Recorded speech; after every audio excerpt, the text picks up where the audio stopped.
Assalamualaikum warahmatullahi wabarakatuh. Pada hari ini pula saya akan membicarakan tentang teknologi ataupun cara orang-orang Melayu dulu mencegah kebakaran. Dia dulu rumah orang Melayu, dia ada beberapa bahagian yang penting, yang mana rata-rata rumah Melayu zaman dulu dia mesti ada bahagian-bahagian ini. Yang pertamanya, mereka mesti ada serambi. Serambi ini fungsinya adalah tempat masuk tetamu lelaki dan juga dia adalah tempat untuk berbincang. Kemudian dia ada ruang yang dinamakan sebagai rumah ibu. Rumah ibu ni adalah tempat ahli keluarga berkumpul. Ahli keluarga rumah itu mereka bincang dan sebagainya di kawasan ibu rumah. Selain daripada serambi, ibu rumah dan bilik, dia juga ada kawasan rumah selang. Rumah selang ini dia memisahkan antara ibu rumah dan juga dapur, dan bahagian yang terakhir adalah dapur. Sekejap ya, saya nak minta izin untuk promosikan buku ini. Ini adalah buku Raudatus Salatin, iaitu Sejarah Sultan-Sultan Soleh di Alam Melayu, terbitan penerbit Alami.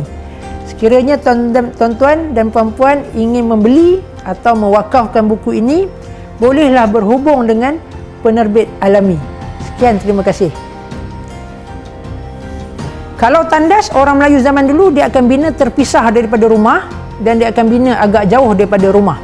Antara bahagian-bahagian rumah tradisional ini, bahagian selang ini akan digunakan sebagai penebat api. Bahagian selang pada rumah Melayu ini, dia ada 4 fungsi. Yang pertamanya, dia adalah tempat masuk tetamu perempuan.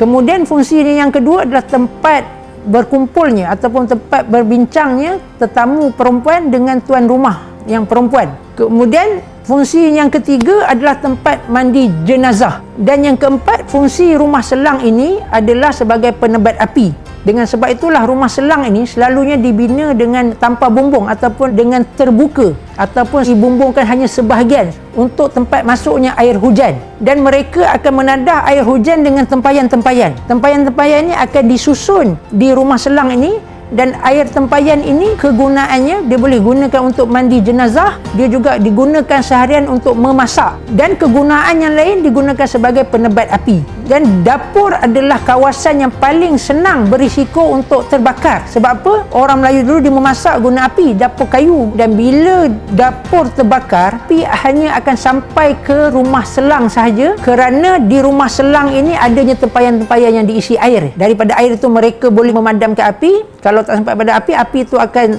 terhenti dengan tempayan-tempayan air ini. Dengan sebab itu, bahagian utama rumah, iaitu serambi, ibu rumah dan bilik, akan terselamat daripada kebakaran. Ini menunjukkan antara kepintaran seni bina rumah tradisional Melayu lama.